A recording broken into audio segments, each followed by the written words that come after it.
सत श्री अकाल। तुसीं देख रहे हो डेली पोस्ट पंजाब हरियाणा हिमाचल ते मैं हाँ तुहाडे नाल राजपिंदर कौर लैके हाज़र है प्रोग्राम संजीवनी। और अज दे इस प्रोग्राम दे विच असीं एक अजिही स्किन प्रॉब्लम बारे गल करांगे जो कि काफ़ी लंबा समा चल सकती है, जां ये कह लिया जाए कि लाइफ लॉन्ग डिजीज़ है जिहड़ा, और बहुत ही ज़्यादा कंपलैक्स ये बीमारी है जिसका नाम है सोराइसिस। बहुत घट लोगों को इस बारे जानकारी होगी क्योंकि नॉर्मली कोई सानू स्किन प्रॉब्लम होंदी है लाइक रैशिज होंदे है तो असीं इसनूं नॉर्मल जी समझ के इग्नोर करते हैं, पर यह समस्या काफ़ी गंभीर है क्योंकि किसी भी एज ग्रुप में ये बीमारी हो सकती है। और कहते नहीं कि जेकर एक बार ये बीमारी हो गई तो पूरी लाइफ लॉन्ग जिहड़ा इसका ट्रीटमेंट चलता है, इसका प्रोसैस चलता, तुसीं दवाइयां विचकार नहीं छड्ड सकते। और जेकर आबादी की गल करिए तो तकरीबन 2 ਤੋਂ 4% लोग इस तो प्रभावित ने। सो सोराइसिस ना सिर्फ अपने आप दे विच एक समस्या बल्कि इस दे कारण होर बहुत सारिया समस्यावां हो सकदियां ने, एक्सटर्नल प्रॉब्लम भी हो सकदियां ने और इंटरनल प्रॉब्लम भी हो सकदियां ने। और जेकर इसके मेन असी फैक्टर की गल करिए, मेन इसका कारण की है तो दूसरिया बीमारियां की तरह स्ट्रैस भी इसका एक वड्डा कारण है। हालांकि असी स्ट्रैस फैक्टर है बहुत सारिया बीमारियां दे विच इनवॉल्व है, असी इग्नोर करने की भी कोशिश करते हैं पर शायद असी इस ते कंट्रोल नहीं कर पाते। किस तरह तुसी स्ट्रैस मैनेजमेंट नूं कंट्रोल करना है तां जो इस बीमारी तो तुसी बच सको। और इस नाल सवाल ये भी है कि जिस तरह माहिर कहते हैं कि किसी भी एज ग्रुप दे विच हो सकता है, तो की बच्चों दे विच भी ये बीमारी हो सकती है, किस तरह का इसका ट्रीटमेंट रहिंदा है, कितना लंबा समय इसका ट्रीटमेंट चलता, और मेन कारण जानने की कोशिश करांगे। स्ट्रैस तो बिना इसका होर की कारण है उस बारे भी गलबात करांगे। तुसी भी साडे नाल जुड़ सकते हो, सानू फोन कर सकते हो, फोन करके जो भी सोराइसिस के नाल जुड़ी हुई तुहाडी प्रॉब्लम है, क्योंकि स्किन प्रॉब्लम है बहुत ही कॉमन है बेशक बट अवेयरनेस बहुत ज़्यादा घट है। सो अज असी इस बारे गलबात करांगे, पर उस तो पहला सोराइसिस है की है, इसके की कारण है तो किस तरह इस तो बचाव किया जा सकता, उससे तुहानू एक रिपोर्ट दिखाउंदे हां।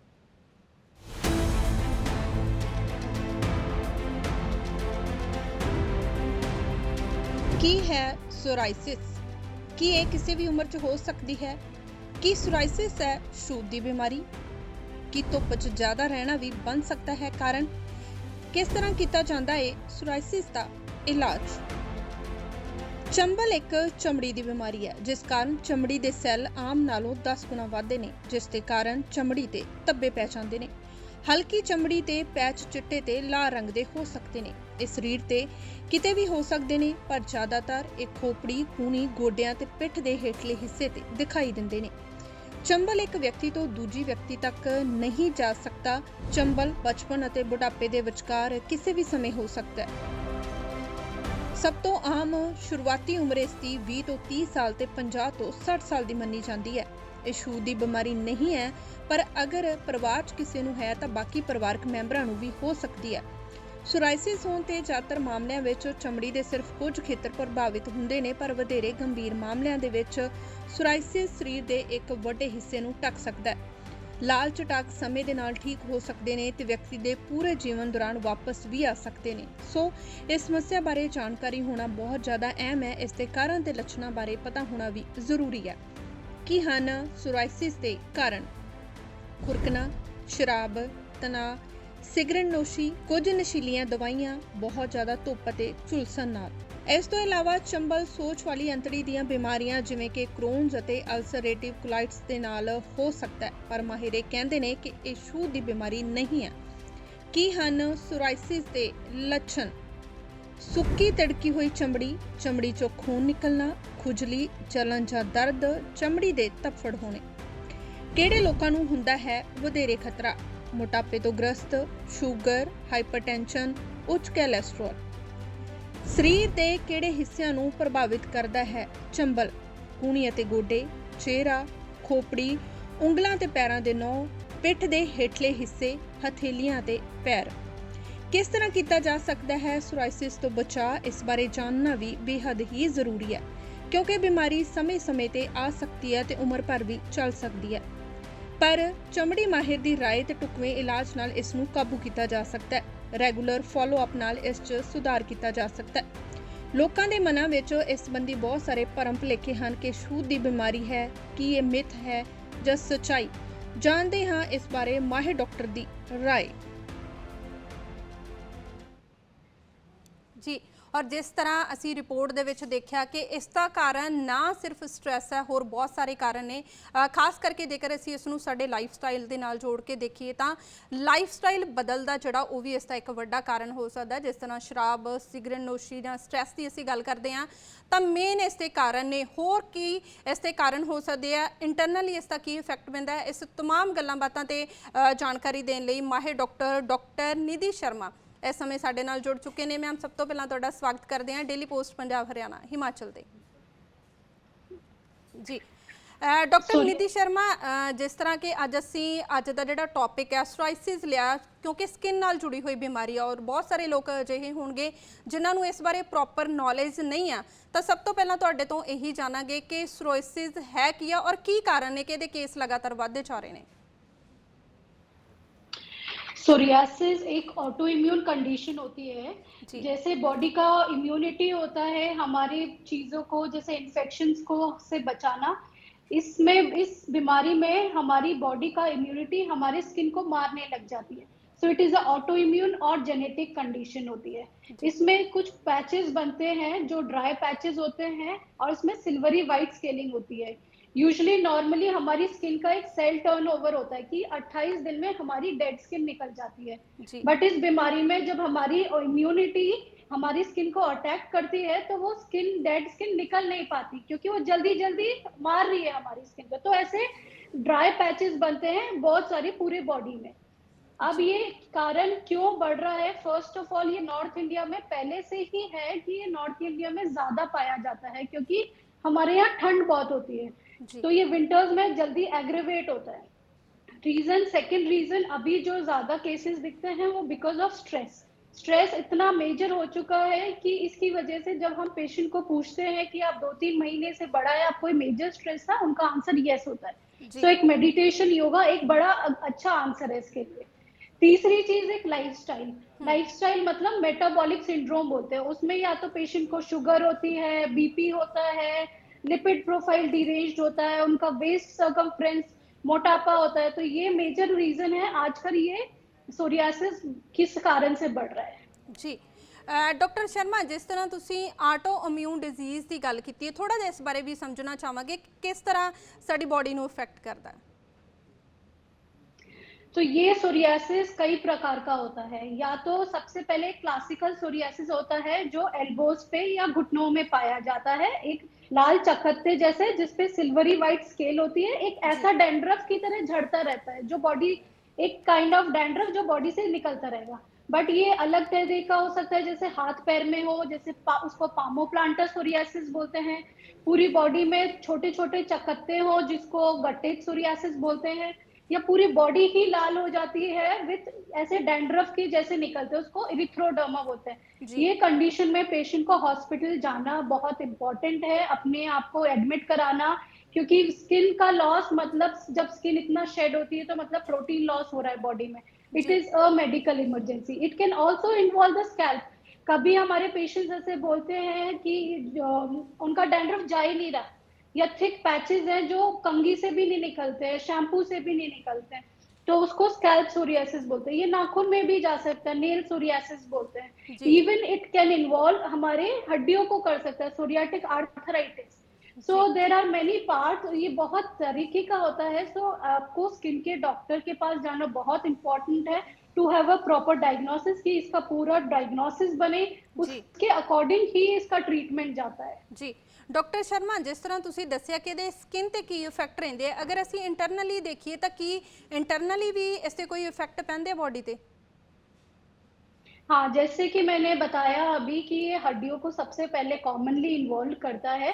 तो psoriatic arthritis it can lead, ये एक डिफॉर्मिटी कर सकता है। मतलब अगर हमने ध्यान नहीं दिया, छोटे मोटे जॉइंट पेन हो रहे हैं, so it is a sign कि हमें इसका ट्रीटमेंट लेना जरूरी है, डिफॉर्मिटी कर सकता है। और अभी जो ये नया डेटा आया है, ये बोलते हैं अगर पैचेस बहुत ज्यादा है, सीवियर टाइप का सोरियासिस है, तो ये अपने हार्ट को भी इन्वॉल्व कर सकता है। So it is a sign कि हमारे बॉडी के अंदर भी इन्फ्लेमेशन चल रहा है। So it can typically involve all of the body parts. दूसरा क्या होता है, जब हमारा सोरियासिस सीवियर होता है तो हमें दवाई भी उसी प्रकार बहुत स्ट्रॉन्ग देनी पड़ती है। सो लॉन्ग रन में ऑटो इम्यून कंडीशंस ठीक नहीं हो पाती है, उनको हम जड़ से निकाल नहीं सकते, उसको हम ठीक कर सकते हैं। तो हमारे लॉन्ग लाइफ जो एक पिल बर्डन है, दवाइयों का साइड इफेक्ट भी होने के बहुत सारे चांस होते हैं इंटरनली। जी डॉक्टर साहब, जिस तरह की ਅਸੀਂ ਗੱਲਬਾਤ ਕਰ ਰਹੇ ਹਾਂ ਕਿ ਜੋ ਇਸ ਦੇ ਸਿੰਪਟਮ ਨੇ ਉਸ ਨੂੰ ਦੇਖ ਕੇ ਲੱਗਦਾ ਹੈ ਕਿ ਕਾਫੀ ਸੀਰੀਅਸ ਪ੍ਰੋਬਲਮ ਹੈ। ਜਦੋਂ ਇਹ ਪ੍ਰੋਬਲਮ ਸਟਾਰਟ ਹੁੰਦੀ ਹੈ ਤਦ ਕਿਸ ਤਰ੍ਹਾਂ ਇਸ ਦੀ ਪਹਿਚਾਣ ਕੀਤੀ ਜਾ ਸਕਦੀ ਹੈ, ਕਿਸ ਤਰ੍ਹਾਂ ਦੇ ਸਿੰਪਟਮ ਹੈ ਜਿਹੜੇ ਉਹ ਸਾਨੂੰ ਦਿਖਾਈ ਦੇਣਗੇ? सोरियासिस डायग्नोस करना मुश्किल बिल्कुल नहीं है।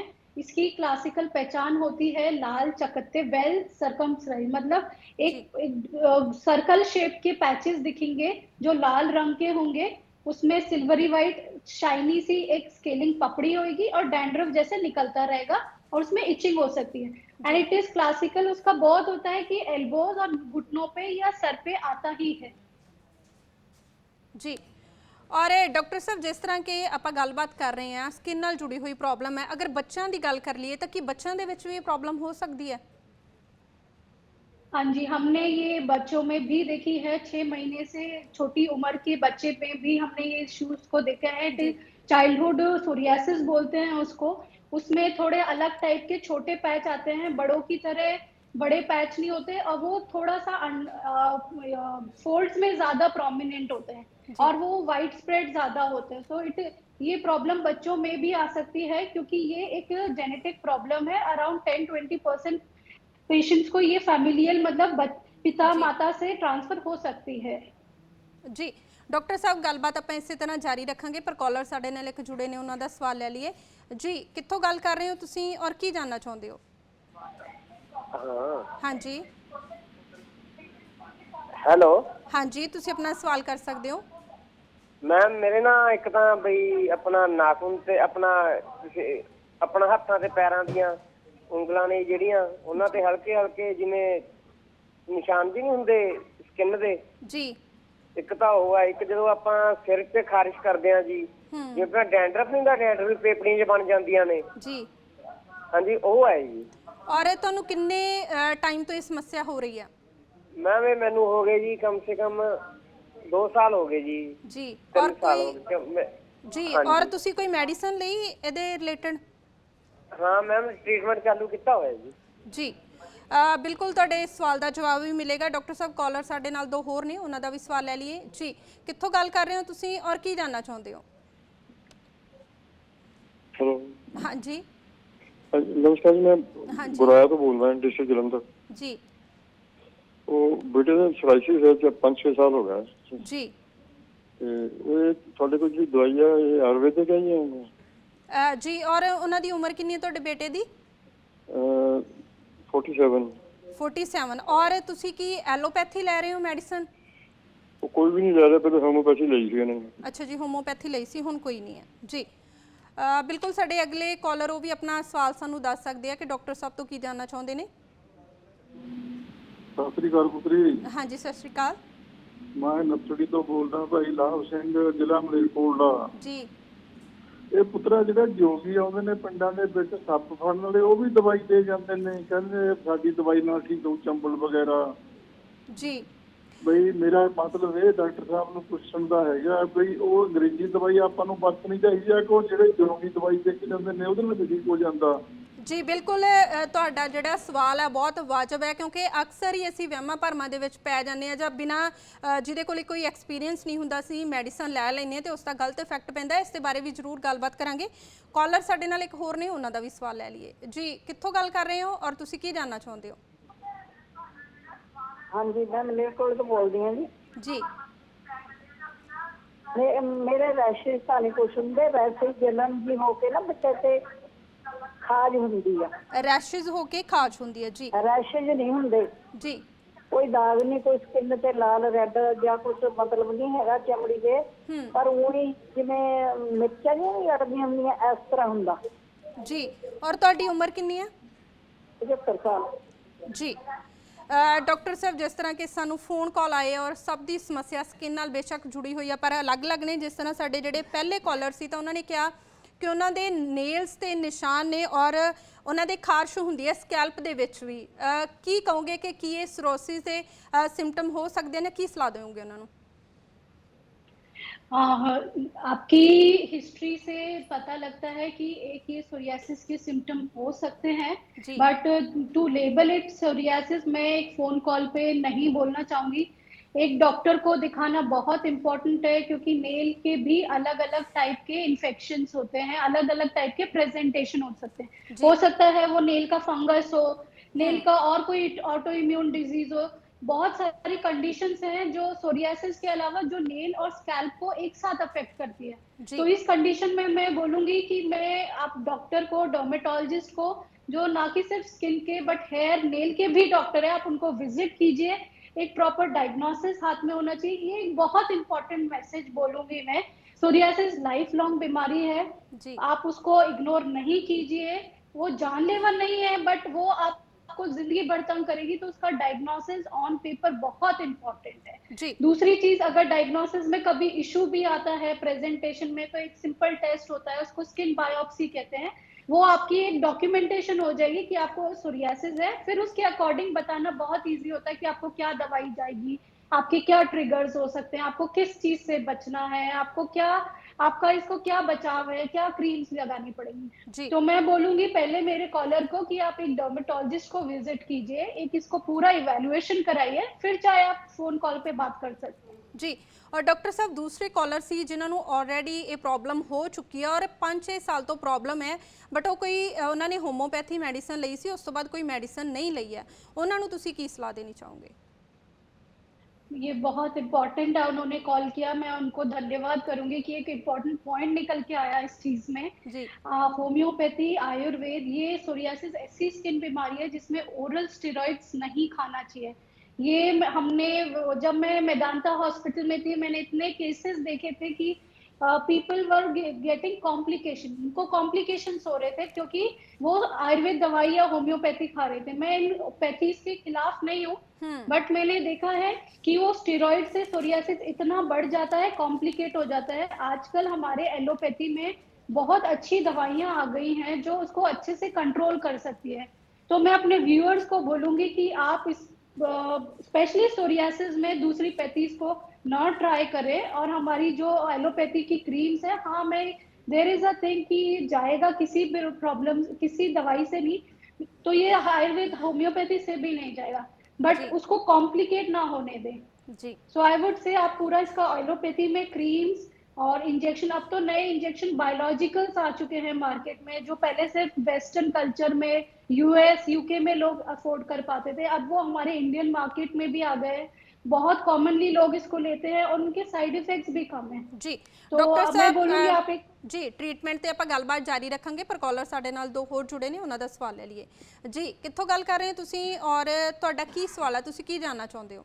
ਅਸੀਂ ਲੋਟਵੱਦ ਤੋਂ ਗੱਲ ਕਰ ਰਹੇ ਮੈਡਮ। ਹਾਂਜੀ, ਸਾਡੇ ਨਾਲ ਮੇਰੀ ਸਿਸਟਰ ਦੇ ਮੈਡਮ ਮਤਲਬ ਹੱਥਾਂ ਤੇ ਬਹੁਤ ਜ਼ਿਆਦਾ ਹੋਈ ਵੀ ਹੈ ਜੀ, ਮਤਲਬ ਵਿਆਹੀਆਂ ਹੋਈਆਂ ਪਈਆਂ ਨੇ ਤੇ ਫਟੀਆਂ ਪਈਆਂ ਨੇ, ਵਿੱਚ ਪਾਣੀ ਨਿਕਲ ਹੀ ਜਾਂਦਾ ਵਾ ਜੀ, ਤੇ ਬਹੁਤ ਜ਼ਿਆਦਾ ਸਕਿਨ ਦੀ ਪ੍ਰੋਬਲਮ ਹੋਈ ਵੀ ਹੈ ਉਹਨਾਂ ਨੂੰ। ਉਹ ਦੇਸੀ ਦਵਾਈ ਲਈ ਜਾਂਦੇ ਜੀ, ਮਤਲਬ ਕਹਿੰਦੇ ਵੀ ਸੱਪ ਦਾ ਹੋ ਗਿਆ ਜਾਂ ਮਤਲਬ ਇਸ ਤਰ੍ਹਾਂ ਪਏ ਹੋਏ ਨੇ ਜੀ, ਮਤਲਬ ਲਾਈਕ ਤੁਹਾਡੇ ਛਾਲੇ ਟਾਈਪ ਕੁਝ ਹੋਇਆ, ਜਿੱਦਾਂ ਪਸ ਨਿਕਲ ਰਹੀ ਹੈ ਵਿੱਚੋਂ, ਇਸ ਤਰ੍ਹਾਂ ਦੀ ਪ੍ਰੋਬਲਮ ਹੈ?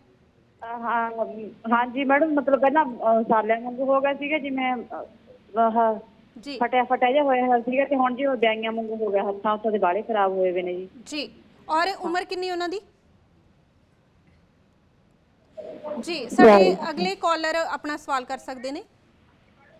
हेलो, हाँ जी, ना ये प्रॉब्लम थी, ये जो स्किन है ना, तो उस पे आज 1-2 दिन हुए लाल से ना, जैसे वो गर्मी में दाने हो जाते, वो है उसको, उससे ना ऐसे एकदम पेन होती है, उसके बाद ठीक हो जाती जी।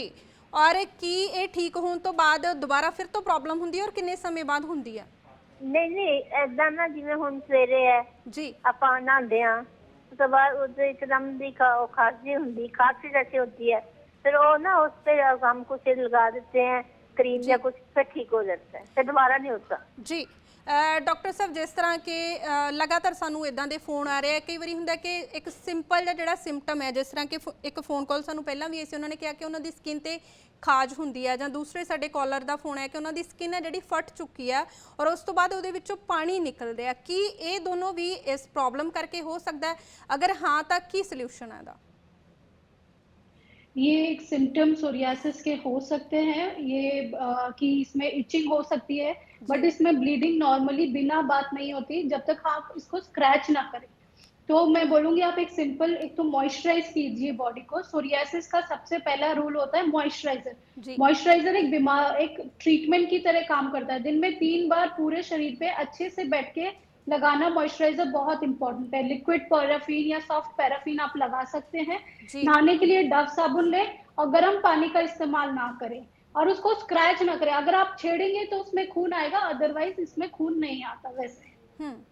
जी डॉक्टर साहब कॉलर साडे नाल होर जुड़ चुके ने जी, कित्थों गल कर रहे हो और तुसी की जानना चाहते हो डॉक्टर साहब तो? हेलो, हाँ जी, मैं मोहाली तो बोल रहा जी। हाँ जी, मेरी उंगलियां दे उत्ते उंगलियां जड़ियां फट जांदियां ड्राई होके दोनों हत्थां ਦੀਆਂ ਤੇ ਉਸ ਤੋਂ ਬਾਅਦ ਉਹਦੇ ਵਿੱਚ ਜ਼ਖਮ ਜਿਹਾ ਹੋ ਜਾਂਦਾ। ਥੋੜੇ ਟਾਈਮ ਉਹਨੂੰ ਮੋਇਸਚਰਾਈਜ਼ਰ ਰੱਖੋ ਤਾਂ ਫਿਰ ਠੀਕ ਹੋ ਜਾਂਦਾ ਦੁਬਾਰਾ। ਜੀ ਡਰਾਈਨੈਸ ਰਹਿੰਦੀ ਆ? ਡਰਾਈਨੈਸ ਬਹੁਤ ਰਹਿੰਦੀ ਹੈ, 3 ਉਂਗਲੀਆਂ ਦੋਨੋਂ ਹੱਥ ਦੀਆਂ। ਜੀ, ਔਰ ਤੁਹਾਨੂੰ ਕਦ ਤੋਂ ਇਹ ਪ੍ਰੋਬਲਮ ਹੋ ਰਹੀ ਹੈ? ਮੈਮ ਪਿਛਲੇ 5-6 ਸਾਲਾਂ ਤੋਂ ਹੈ ਪ੍ਰੋਬਲਮ ਜੀ। ਪਰ ਇਹ ਹੈ ਵੀ ਇਹ ਠੀਕ ਹੋ ਜਾਂਦੀ ਹੈ, ਪਰ ਫਿਰ ਅਚਾਨਕ ਜਿਵੇਂ ਅੱਜ ਆਇਲ ਨਹੀਂ ਲਗਾਇਆ ਹੱਥ ਦਾ ਤਾਂ ਸ਼ਾਮ ਤੱਕ ਫਿਰ ਫਟ ਜਾਣਗੇ। ਜੀ ਸਾਡੇ ਨੈਕਸਟ ਕਾਲਰ, ਤੁਸੀਂ ਵੀ ਆਪਣਾ ਸਵਾਲ ਕਰ ਸਕਦੇ ਹੋ ਜੀ, ਤੁਸੀਂ ਆਪਣਾ ਸਵਾਲ ਕਰ ਸਕਦੇ ਹੋ, ਕੀ ਜਾਣਨਾ ਚਾਹੁੰਦੇ ਹੋ? ਮੈਂ ਸਾਰਿਆਂ ਤੋਂ ਪਹਿਲੇ ਜਿਹੜੀ ਮੈਂ ਕਾਲ ਕੀਤੀ ਸੀਗੀ। ਹਾਂਜੀ ਹਾਂਜੀ, ਤੁਸੀਂ ਆਪਣਾ ਸਵਾਲ ਦੱਸ ਸਕਦੇ ਹੋ ਜੀ। ਡਾਕਟਰ ਸਾਹਿਬ ਜਿਸ ਤਰ੍ਹਾਂ ਕਿ ਉਹਨਾਂ ਨੇ ਕਿਹਾ ਕਿ ਡਰਾਈਨੈਸ ਰਹਿੰਦੀ ਆ ਉਂਗਲਾਂ ਦੇ ਵਿੱਚ ਔਰ ਸਕਿਨ ਫਟ ਜਾਂਦੀ ਹੈ, ਇਸ ਦਾ ਕੀ ਸੋਲੂਸ਼ਨ ਹੈ? ਉਹ ਕਹਿੰਦੇ ਨੇ ਕਿ ਠੀਕ ਵੀ ਹੋ ਜਾਂਦੀ ਹੈ, ਉਸ ਤੋਂ ਬਾਅਦ ਫਿਰ ਦੁਬਾਰਾ ਹੀ ਪ੍ਰੋਬਲਮ ਹੁੰਦੀ ਹੈ। बहुत ही अच्छा क्वेश्चन है, पोस्ट कोविड बोलूंगी मैं इसको जी। ये हैंड एक्जिमा का भी एक प्रेजेंटेशन हो सकता है। इसमें 2 पॉसिबिलिटीज हो सकती है कि या तो ये हाथ का सोरियासिस हो या एक्जिमा हो, या दोनों का मिक्स प्रेजेंटेशन होता है सोरियासिफॉर्म एक्जिमा जी। उसमें या तो ड्राइनेस काफी आती है, आपको तुरंत हाथ धोते ही सूखापन लगेगा या हाथ कटने लग जाएंगे। ये फीमेल्स में ज्यादा कॉमन होता है जो हाथ घर का काम करती हैं, जैसे सर्फ, साबुन, पानी, या कुछ लोगों को जिनको ज्यादा हाथ धोने की आदत होती है फ्रीक्वेंटली। तो एक तो इसमें सबसे पहले चीज हमें ध्यान रखनी है कि हम इसको हाथ धोने के लिए सॉफ्ट साबुन का इस्तेमाल करें। ऐसे पेशेंट्स को जैसे डव साबुन हो गया या कोई भी नॉर्मल साबुन हो गया, और हाथ धोने के तुरंत बाद इसको मॉइस्चराइज करें। ये आपकी बॉडी, जैसे किसी का बॉडी का फेस का ऑयली स्किन होता है, आपको समझना पड़ेगा कि आपका स्किन ड्राई है, आपकी मॉइस्चराइजर की रिक्वायरमेंट ज्यादा है, तो मॉइस्चराइजर ज्यादा करना है। हैंड सैनिटाइजर कम से कम यूज कीजिए। हाथों को अगर रैशेस पड़ जाते हैं तो उसके लिए क्रीम्स होती हैं, तो उसको ठीक करना इंपॉर्टेंट है, नहीं तो कट्स पड़ जाएंगे। और ज्यादा, उससे भी ज्यादा प्रॉब्लम है कि आप वो ठीक ही नहीं हो रहा है, तो एक डर्मेटोलॉजिस्ट को दिखाइए। खाने की गोलियां आती हैं जिनसे ये लंबे टाइम के लिए रुक जाएगा। जी डॉक्टर निधि शर्मा, तुसी साडे नाल अज दे इस प्रोग्राम दे विच जुड़े और बड़ी डिटेल दे विच तुसी सानू दस्सिया कि की कारण है, किस तरह इस तो बचाव किया जा सकता। उस लई तुहाडा बहुत बहुत धन्नवाद। और जिस तरह कि अज इस प्रोग्राम के असी स्किन डिजीज़ बारे गल कर रहे थे, सोराइसिस, जिस तरह के डॉक्टर साहब ने कहा कि इसकी मैडिसन लेना बहुत ज़्यादा जरूरी है, स्किन के डॉक्टर को दिखाना बहुत ज़्यादा जरूरी है। और खास गल तुसीं ये ध्यान रखनी है कि ड्राइनेस नहीं होनी चाहिए तुहाडी स्किन ते, मॉइस्चराइजर ऑलवेज लगाते रहना चाहिए। अगर कोई भी समस्या तो डॉक्टर को जाके मिल के उन्होंने तो सलाह ली जा सकती है। कल फिर हाज़र होवांगे एक नवे टॉपिक के नाल। जुड़े रहो डेली पोस्ट पंजाब हरियाणा हिमाचल के नाल।